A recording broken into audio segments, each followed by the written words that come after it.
Oh, I'm here. Hello, good evening, everyone. Ah, yay! I was waiting to like have the little mic thing. You just go blip, and then I can talk and stuff like that. So, yay! Hi, Excellent. so Hello, Ash. How you doing, man? hey, buddy, all right? So, good evening I'm to good. everyone watching live. This is my first MCon live of 2021. You thought the worst of 2020 was over, but no, I'm still here.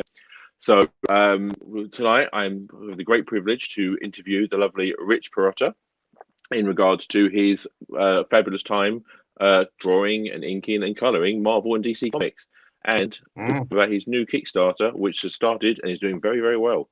So, welcome, Rich. Hello. I'm welcome. How are you? It's How's all good, all good. it going, man? How's it going? Thank you for having me here, man. And thank you, Lee, for thank you, Lee Wallace, for arranging this, and thank you, Ashley, for asking me here. I'm privileged. Thank you. Thank you very much, and I'm glad to be talking to a UK audience for a change. Yeah, it's going to be fun.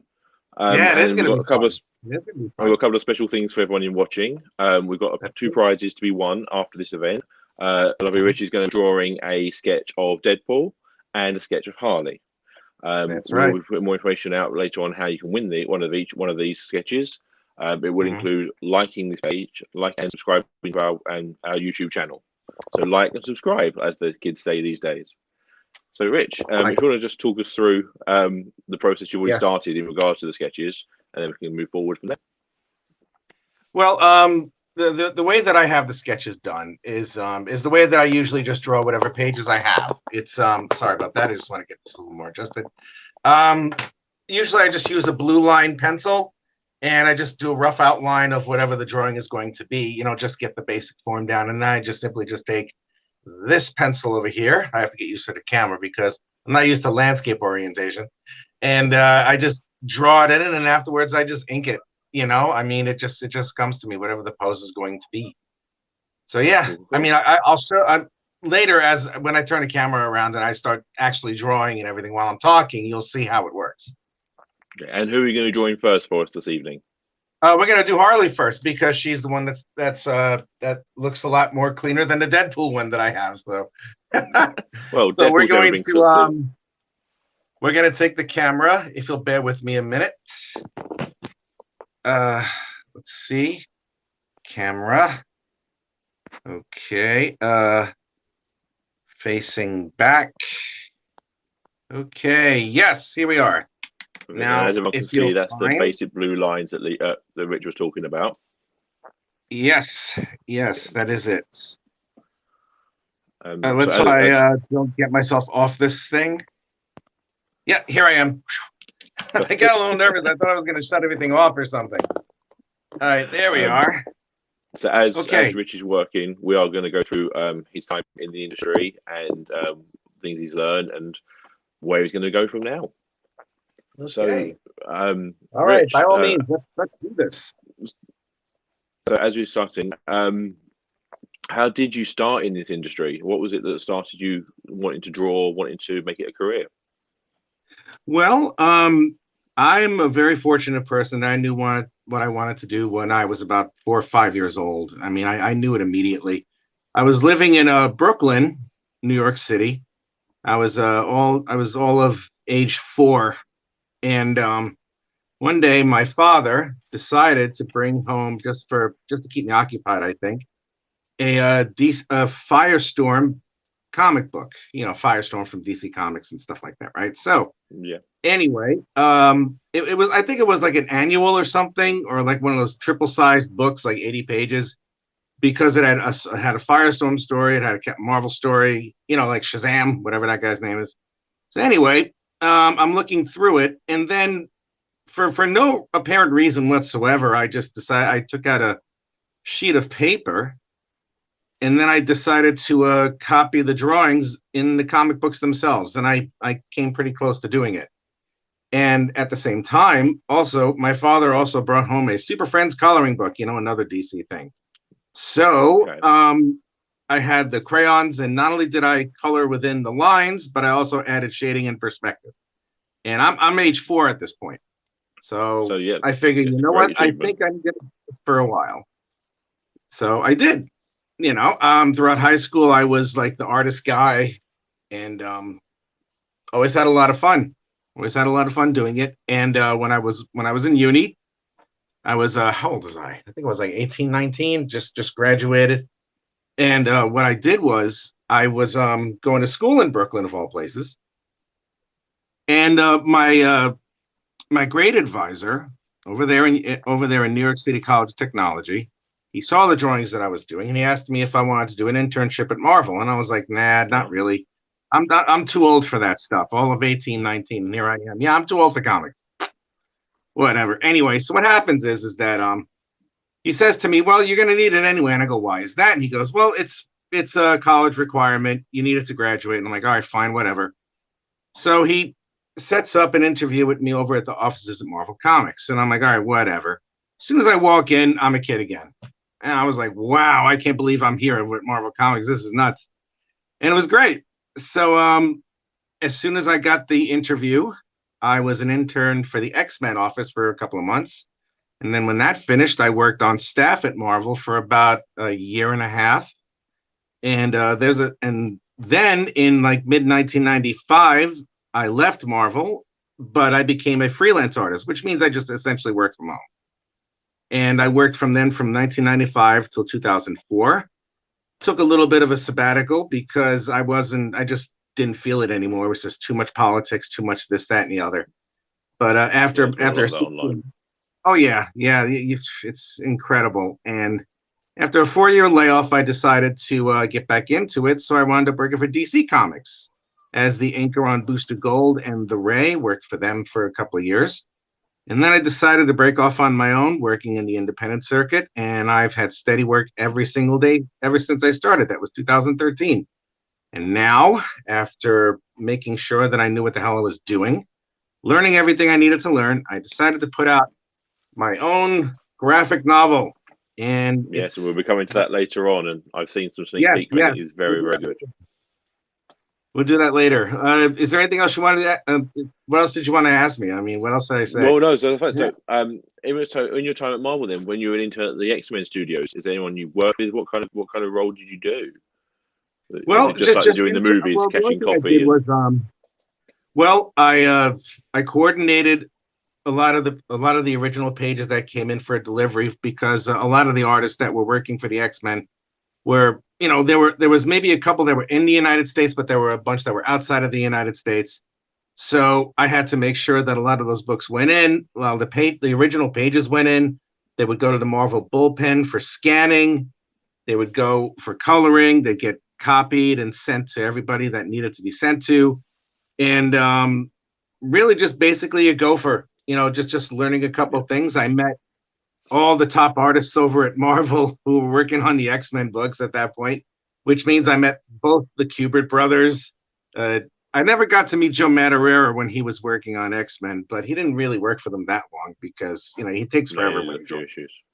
Yeah. Oh, a few issues, but whatever those issues were, they really had an impact. He was like the saving grace era. Oh yeah, well he was the saving grace after.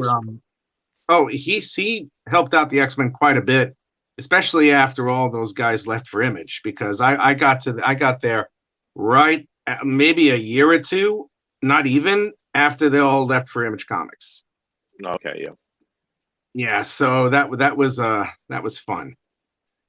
So worked there for an X amount of time. Where's that ruler right now? So what was your first book that you worked on for Marvel? Oh God. What was the first one? X-Men Annual. X-Men Annual was the first one that I worked on. And I got called to do a few pages of artwork. And right after I got that, the work just kept on coming through. I wound up working for more X-Men, New Mutants. Good God. I don't even remember how many things I did. I know you've done some Iron Man, you've done some Deadpool. Marvel. I'm sorry? A bit of everyone. Yeah, I know you've done Iron Man, you've done Deadpool, you've done Spider-Man. Iron Man, Deadpool, Spider-Man team up, a whole bunch of stuff. As people might be able to tell, I do like my comics. So I'm sorry? I'm just saying that so they can see how much I like my comics by all the stuff behind me. And most of the books are behind me here. You So probably have a whole bunch of the issues that I worked on. Trust me. I do. I've been looking forward to seeing And you to get them signed. oh, I um, will. I will absolutely sign them. so I know with Marvel you did inking and coloring as well. Yes. How do you find that as an artist compared to creating your own work? Because I know it's very strange in comic art that it's such a collaborative process that one drawing can be changed so much by the inker or the colorist. Is there one of the ones you prefer the most? Like, do you prefer the inking side or the coloring side, or is it just prefer the sketching? Well, I worked predominantly on the inking side. I mean, my pencils were good. They were good, and I did do a couple of things here and there, but my inking was really fast and it was pretty precise. So, and a lot of times they just needed people to take care of the inking because Marvel, I'm certain you might have heard this, they have something of a propensity for being a little late with their work, like A little almost bit. all the time. They And that miss still hasn't deadlines changed all the 30 time. years later. Yeah, and not much has changed 30 years later. That's true. And it's just they needed inkers to finish up the work because the pencilers were too busy just handing everything in as late as possible. So I wound up just being an inker for the majority of the time. And as an inker, I'll tell you here and now, it's sometimes it's a very unsung job. It really is because I mean, a lot of times a good inker, first off, has to be an artist, and it's like you can't just be someone who just traces the lines over and just make the outlines black. You can't do that. There's a method to the madness of inking. You're trying to take a two-dimensional drawing and you're trying to give it three-dimensional pop.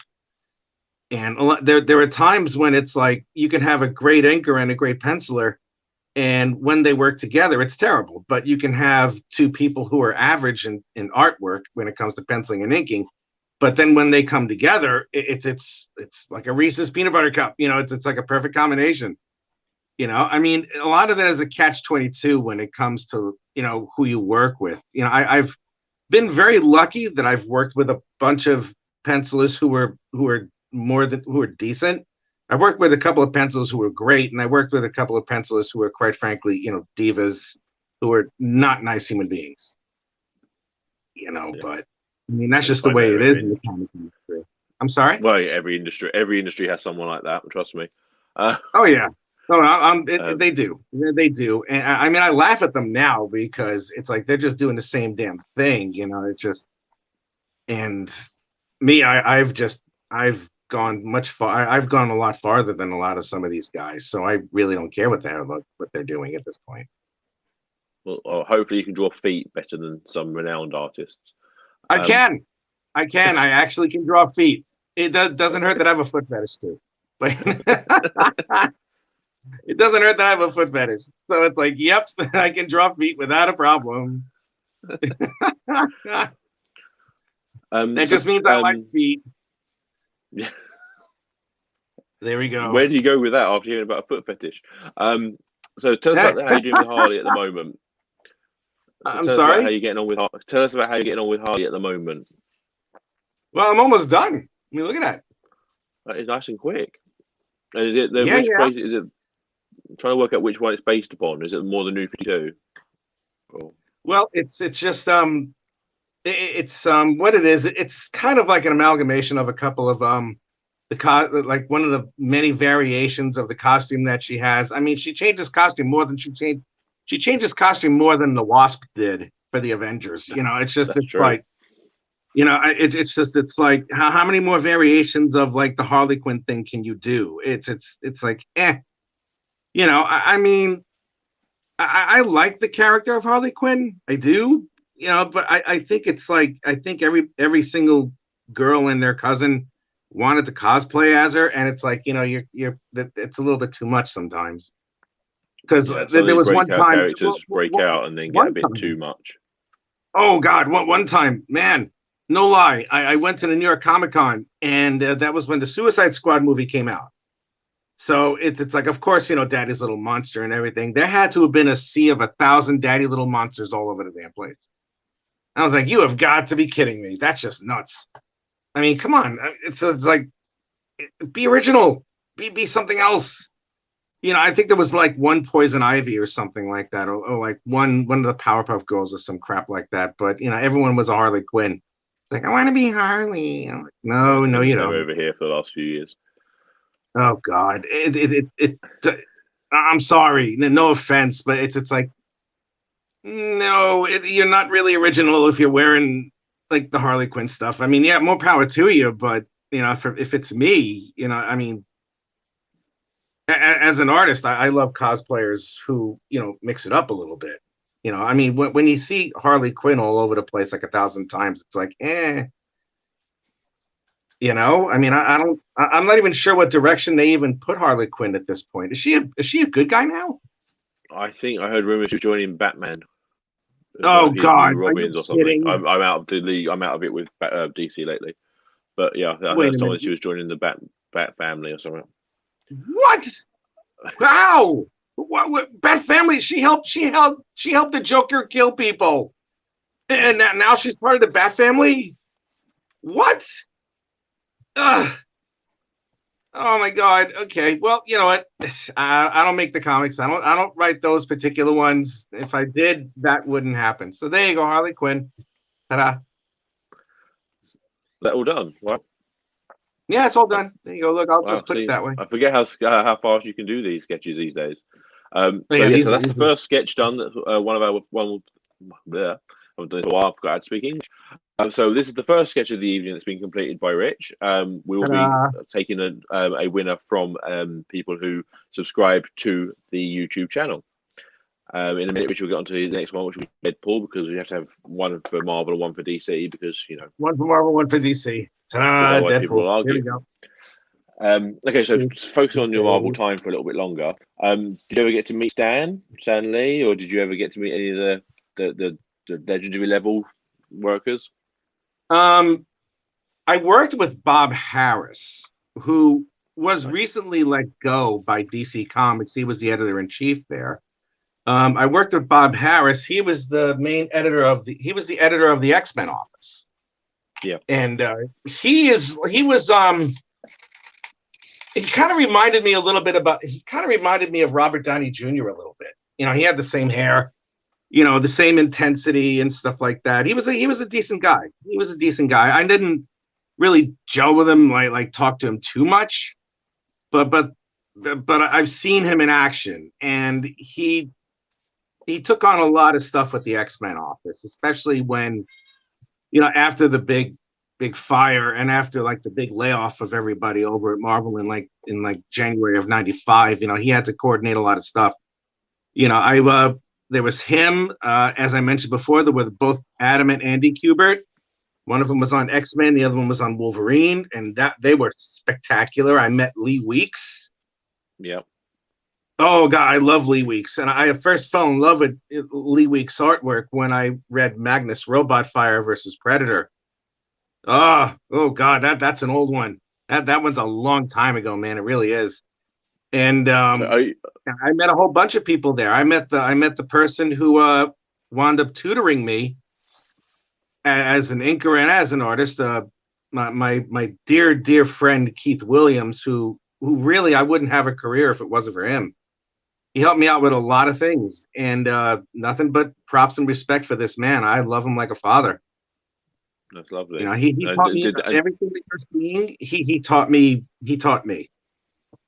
So was that kind of collaborative process within Marvel at the time? Was everyone kind of supporting each other like he did, or was it still quite Well, too busy to? well, kind of. It's like when you're a freelancer, you tend to work by yourself, but um, you did maintain contact with your editors in case. I mean, if you're a professional, if you're professional with your work and you actually really like what you do, you make sure that you maintain contact with the editors who are giving you work. Because the one thing that the editors had to deal with, as I mentioned before, were the consistent, lateness of the work, and that they had a lot of stress and a lot of stuff on their plate. And the one thing that they appreciate the most, aside from the communication, is making sure you get the work done. And that's why I got the amount of work that I did. I mean, I worked on regular series, and I worked on also got piecemeal stuff, like in case anybody couldn't finish anything. But I wound up making a lot more monetarily just by filling in and making sure that all the work was done than I would if I was just on a regular series. And my quality of work didn't suffer, thank goodness. Because if you work all the time really quick, sometimes it could tend to like really mess you up. But after a while, you get used to it, as you're seeing right now, because it's like, when I finished that Harley Quinn drawing in like what, maybe 10 minutes, not even. Yeah, it's crazy quick. Yeah, well, thank you, man. Thank you. We're going to change it up a little bit in regards to the Deadpool sketch. If you want to win the Deadpool sketch, it's going to be best question of the night. So get questions in on the page, please. The best question of the night will win the Deadpool sketch. Nice. And so far, if I'm the only one asking questions, I'm getting a Deadpool sketch. You know what I'm saying? So, oh man, this my questions aren't great. So please come forward with more questions. So, how many people are watching right now? DC, and so you were freelancing at DC, did you say, or is it? I was a freelancer at DC. Yeah. And how was the experience there compared to Marvel? Because you hear a lot of different things on the industry about how they're very different. Well, the DC was good. Working with DC was very good, as a matter of fact. I had an incident with a penciler who I will not say his name, but if you look, I only worked on 2 major books over there for an X amount of time, and I'll just say that the person I didn't have an issue with was Jamal Eigel. So the other penciler you can figure out, but I'm just not going to say his name because A, he's not worth it, and B, he's not worth it. So anyway, he's notorious for blaming everybody else for his shortcomings as an artist. And I was no exception. And he decided to blame me for pages that were done the wrong way, even though the guy was like badgering me every other day or every other hour as I was doing the pages. And he's like, do it this way. I go, okay.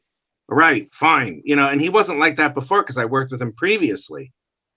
But he decided to do all that. And what happened was, because he wasn't satisfied with the work at that point, he decided to send the pages that I was supposed to ink to another inker without letting the editor know. Now, you can't do that. You cannot do contracts and everything. You cannot do that. That is a big no-no. If it wasn't for the fact that he worked there as long as he did, he would have been canned. And the editor over there was completely on my side. He was just like, Rich, I'm so sorry this happened. This will never happen again. I told him flat out, I go, if he even thinks of pulling anything like that again, he's fired. And that's it. And then everything calmed down after a while. So he wound up liking the work that I was doing. He even talked about it with a bunch of his other colleagues or whatnot and on stuff. And to be quite honest, he's never looked better in his entire life. So sorry. And I saved him from a whole bunch of like deadline losses. It was just, that was the only thing that was bad. I got to work with Mike Carlin, which blew my mind because it's like when I was reading DC Comics, I always saw Mike Carlin's name there, and everyone calls him the Great Carlini. And I'm like, I can understand why, because he's really awesome. He was a really cool guy to work with. All the editors over at DC Comics are really great to work with. They were. And not to say that the editors at Marvel were not, a lot of them gave me a lot of the work. One of the editors over there, Tom Brevoort, he kept me stocked with work. But and also it was a very different era as well back then, wasn't it? The 90s era was a very problematic time for Marvel compared to how DC were doing when you were there. Well, in 1994, a lot of things happened it was like the perfect storm. One of the things was a contract with Toy Biz. Now, Toy Biz were the guys who were supposed to do all the figures and all the action sets for Marvel Comics, but the guy who did the dealing and everything evidently had something in it for Marvel, and in the contract that they had, somehow it was missed that Toy Biz would get 95% of the profits of any of the sales. So then Marvel licensed the characters to them, but they would get virtually nothing out of any of the sales. That's one thing. The second thing was the baseball strike, the Major League Baseball strike in 1994 that canceled all of baseball and canceled the World Series. Now, Marvel at that time was doing trading cards, just like your American baseball cards, right? And when the strike hit and it canceled all of baseball, no one was buying the baseball cards anymore. And guess what trading cards were right next to the baseball cards during that strike? That would be the Marvel trading cards. So they lost a ton of money on that. And then to try and catch up with the image craze, with all the new number ones and stuff like that, what Marvel wanted to do, they decided to do, which was not a good move, was to put out as many comics as they possibly could, as many as they could, as many titles a month as they could. And they wound up putting out 110 titles per month. 110 titles per month. That's obscene. That is obscene. And they did it in a breakneck speed. Like they maybe had a couple of months to prepare for a lot of these new series, and they were all terrible. And there was just a lot of stuff there too. A lot of the artists were hired by some of the new editors. Like a lot of the editors just hired their friends to draw the books, to make themselves look cool, and the results were disastrous. And I was working on staff at the time, and I was in the art corrections department. Man, I cannot tell you how many pages I had to redraw. Cannot tell you. I mean, there would be times we would, like me and a bunch of other people over there, would be there until 1 o'clock in the morning. I mean, it was crazy, because we had to get all these done, and most of the art was just terrible. Like out of the 110 titles, there were maybe 30 that were good, and 6 of them were X-Men. So it's like, we got a problem here. Yeah, there was quite big X-Men bits. That was my era, and I literally owned about every 110 titles behind me. Oh yeah, I was that Marvel sucker. We've got our first question come through. I'm sorry. Our first question from Nick Rowe. Okay. Rich, did you ever get a story that blew your mind? Because it was so awesome, and is there any pages you've looked at and thought, really, I'm doing this? Yes. Other than the first commission that I got from you, which was Booster Gold, half as a woman. Other than that commission, is there any other things that has blown your mind? Yeah. Did you get it? Actually, did you get it yet? No, it's still on its way. Man, anyway. That's just crazy. All right. Anyway, yeah, I only sent it a few months ago. All right. Anyway, what was the story that blew my mind? What was the story that blew my mind?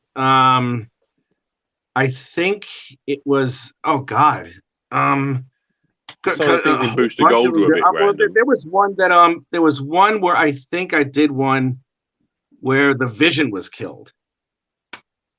I think I worked on an issue of Avengers. I think that the Vision was killed. I'm not too sure. I mean, it's been quite some time with it. Quite some time that I had to that I remember anything that I did over at Marvel, because I mean the last time I worked for Marvel was 2004. Let me see what else was there. I mean, I can't really say that there was anything that really blew my mind. I mean, Marvel was more of like. Go ahead, please. Well, the Deadpool issues you worked on, they were space themed, weren't they? They were a bit random. So there was a lot of they were just random and things like that. Well, they were just Deadpool, I mean, it was like, this is before Marvel decided to do something really crazy with Deadpool. They wanted to just establish, Deadpool as the comedic version, of the Marvel universe, before he became a lot darker, before he killed everybody in the Marvel universe, And I mean, I worked on Deadpool for a couple of issues. I worked on a whole bunch of other titles for a bunch of issues, and I can't really say there was anything that stand out. The only thing that would have stood out for me, but I couldn't do it because it was pressed for time, was when I was asked to do something for the 9/11 issue. Okay, yeah. The Marvel one. Yeah, I was asked to do something for the 9/11 issue at the last minute, and I couldn't do it. And I wish I could have, because I was there when it happened. I was there when it happened. I was there and I saw the towers fall and all that lovely, yummy stuff. It's not pleasant. Not pleasant. No, not in the slightest. Not.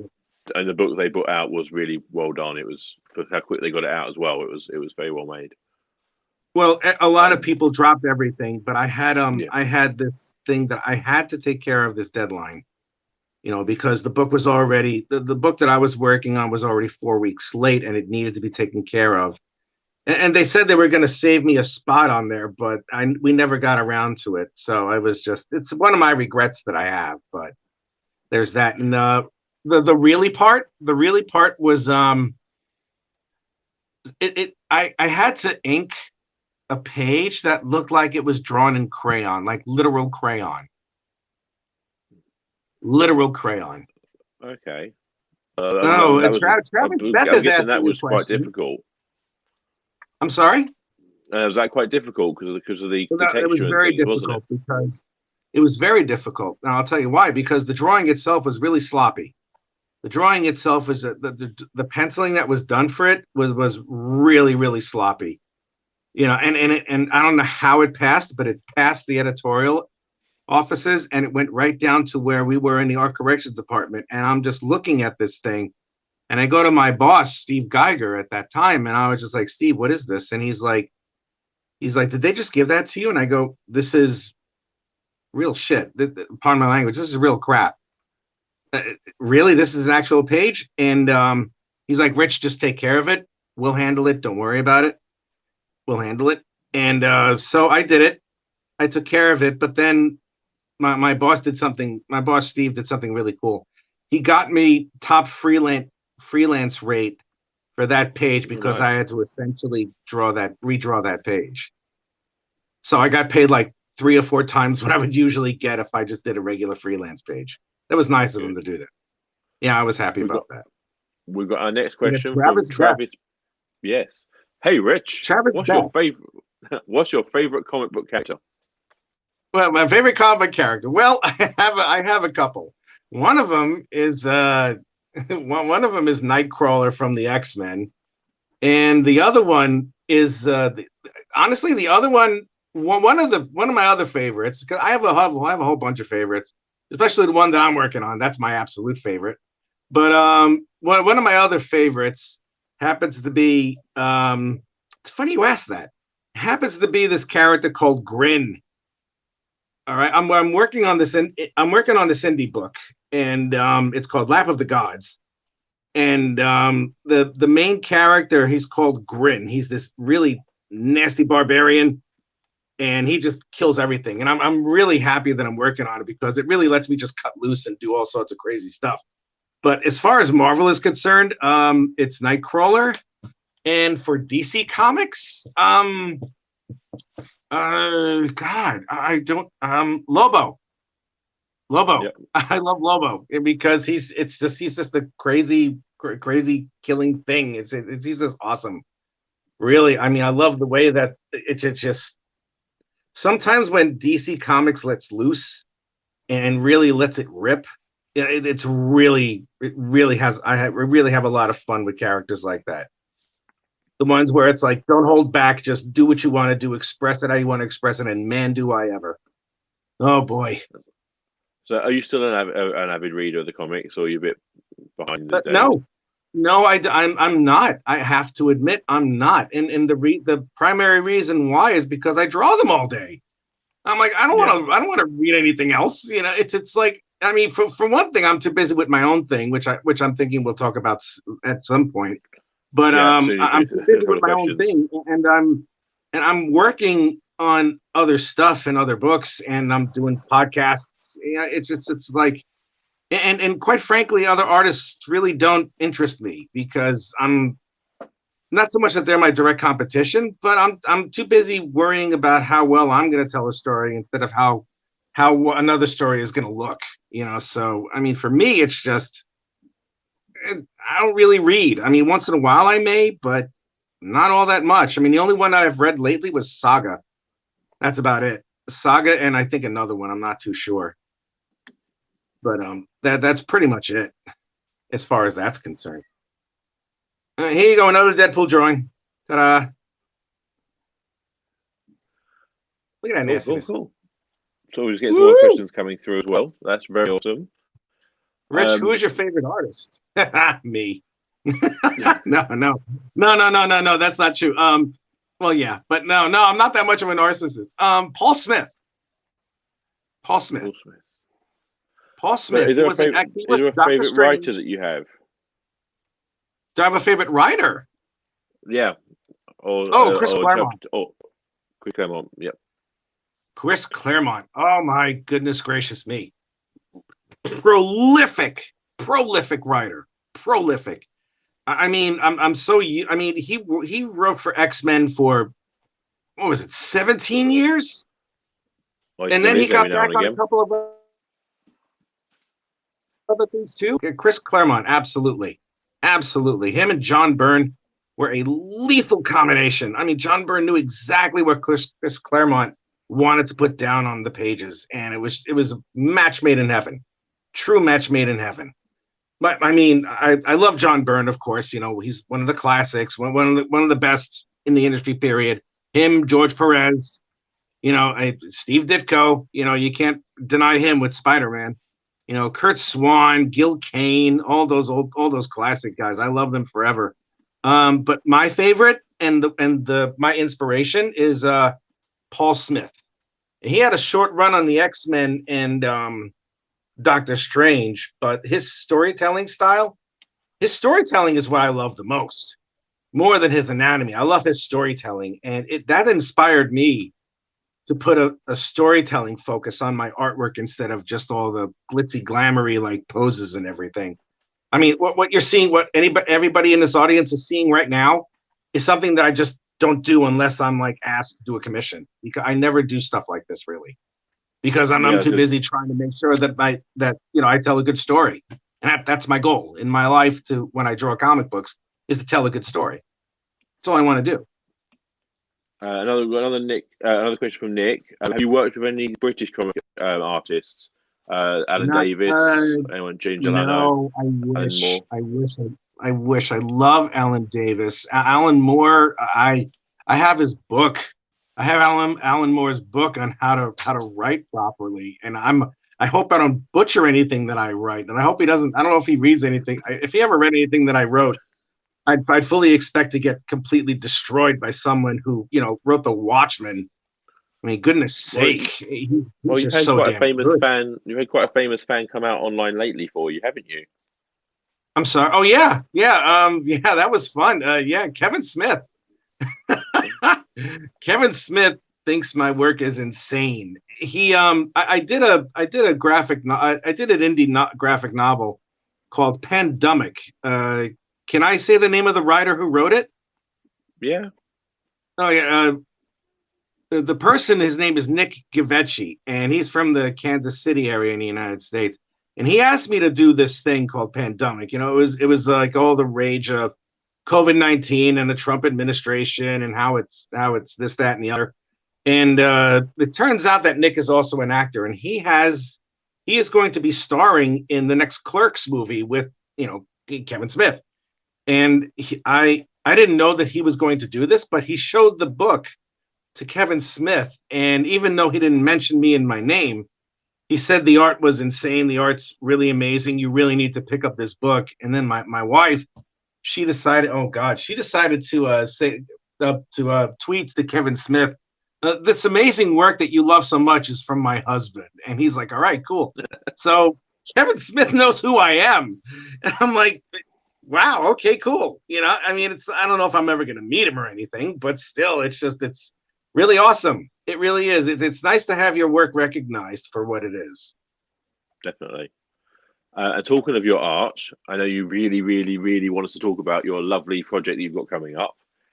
We could. I mean, if there's anything else you want to talk about, by all means. I mean, I guess we have some time. We still have a few minutes. We still have 20 minutes. Let's talk about your book, and then we can come back to any other questions. But while you're there, we've got a big shout out to Chris, who's in Brooklyn at the moment, watching right now. Hello, Chris. From your hometown area. Yes, that is my hometown area. That is absolutely my hometown area. Yes, it is. So anyway, Okay. So yes, if you want to introduce your book and what it's about, and give us a bit of an overview. okay. I decided after all this time to get into the world of self-publishing, and the book that I have now is called it's created by me and a lovely actress in Italy of all places, and I'll tell the story behind how I got to this idea. It's called The Incantation. It is the story of a young girl named Cassandra who finds out in not the best way that you can find something out, is that she is meant to be not only one of the more powerful sorcerers or wielders of the mystic arts in our world, but she is also supposed to be a keeper of the wrath. Now, the Incantessi are a branch of sorcerers that were, prevalent around Italy in the 18th century, and they were since a lot of the witches over there were still being hunted.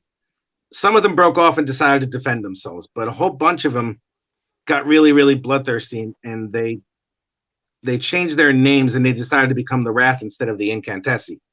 And more of the Incantessi joined the Wrath, and they got way too bloodthirsty and were ready to kill half of Europe. So the remaining Incantessi, they stored all of the Wrath, they captured the Wrath, and they put them in a pocket dimension.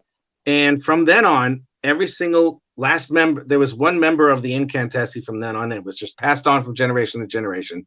And it turns out Cassandra is reluctantly supposed to be the last one, and she's supposed to be the chosen one to make sure that they get banished forever because they're about to break out of the extra dimensional prison. Now, because of the way she finds out as to why and how she is supposed to be the person who handles them, it's in the tagline. It's like, will she embrace this destiny or will she be consumed by it? Like, will she allow herself to be corrupted with the power that she's about to receive? We don't know that. And so far, you finished the first issue. Yes, the first issue already has a Kickstarter. The Kickstarter's been out for just about 2 weeks, and we reached the goal in 5 days. But now we're going for stretch goals. So we reached the goal in 5 days. I'm very pleased, and we're going for stretch goals now, and I'm including a whole bunch of really nice, cool stuff with it. Extra prints. I'm gonna put together a companion. The Incantessi companion, and what I'm going to do with that one is I'm going to provide concept art. I'm going to describe all the characters. I'm going to show some of the pages that I wound up discarding because they didn't fit with the story, some of the rewrites. And I'm going to show the very, very first drawing of the Incantessi before she was called the Incantessi. And a quick version of how she came to be. One day I'm doing a go live drawing session, just like I'm doing now. And this lovely actress by the name of Sofia Broccani, she's a wonderful human being, a good friend of mine. She asked me to do a commission for her.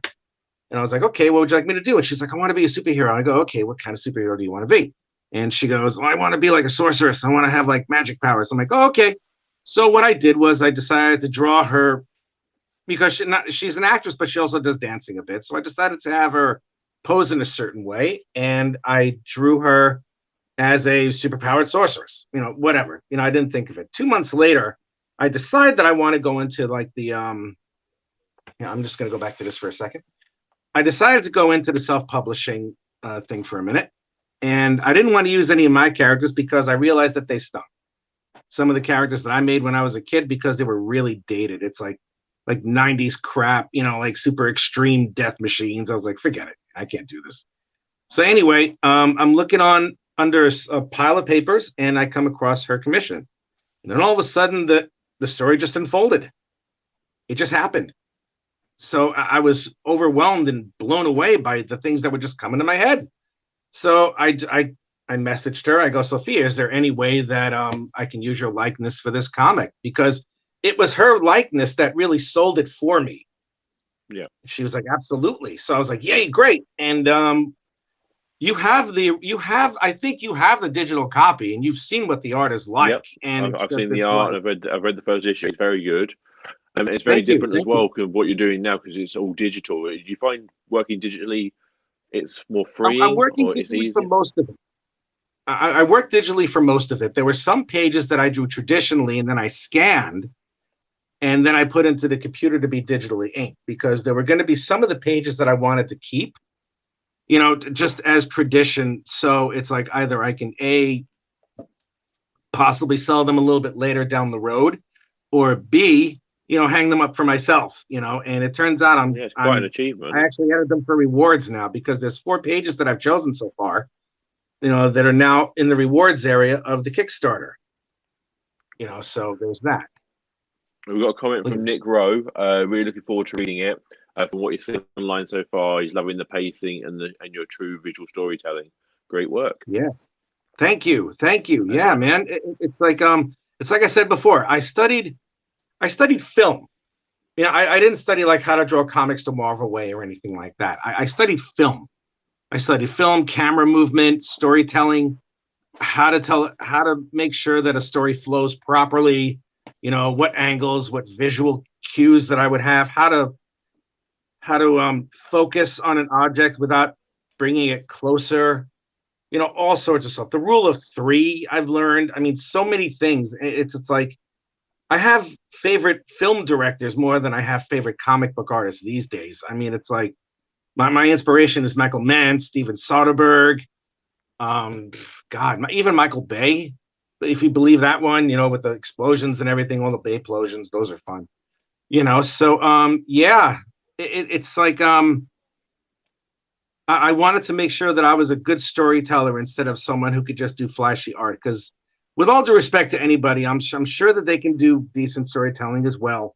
But there's a lot of stuff on social media that I see, and it's all just, well, it's all stuff like this. I mean, I'm not going to denigrate it, but it's all just poses. That's really it. I mean, and someone gets like 1,000 likes on it, and I'm like, nah, that's not me. I'd rather just tell a good story, and that's why I keep getting work, because I tell a good story. And I've taken all the skills that I've learned over time, the coloring, even the lettering, which I have to thank a gentleman by the name of Jim Campbell. He's a letterer, and he lives here in Great Britain. He works for 2000 AD, and he's done so much work, and he's helped me tremendously too. As far as having to learn how to letter is concerned. If he didn't teach me anything, I'd have to hire a letterer, and believe it or not, they're expensive. There you go. And yeah, that's why you have the first issue in your hand.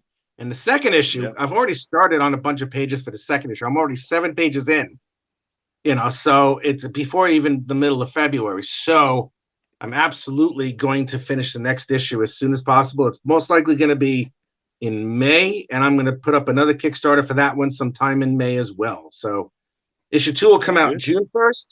Issue 3 comes out September 1st. And the final issue comes out probably around Christmas, if I can push it. Perfect. There's Harley Quinn, and here's Deadpool. Perfect. We've got enough time for one more question, if anyone's got any questions. If not, we're going to be giving these 2 pieces away to the people who have asked questions already. Yes, and there's the scrolling link on the bottom there if you want to take a look. Yes, absolutely. There's some great options on there, some good cheap options for everyone as well who wants to just give it a try. Everything helps support artists.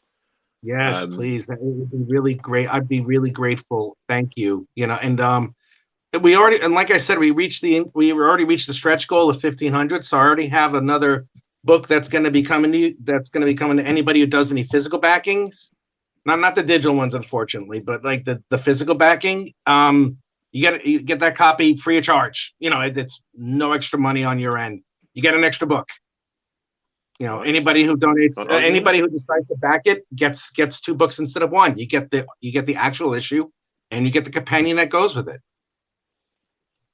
Perfect, everyone. Thank you very much. If you want to follow Rich, follow him on social media. His links are all on Facebook and for our groups. And he's open for commissions and discussions, and there's a lot of live drawings as well. We'll be back with more MCon Live throughout the year. We'll keep you updated on what's happening with that. And congratulations to Nick and Travis, who both won the sketches this evening, for asking the right questions.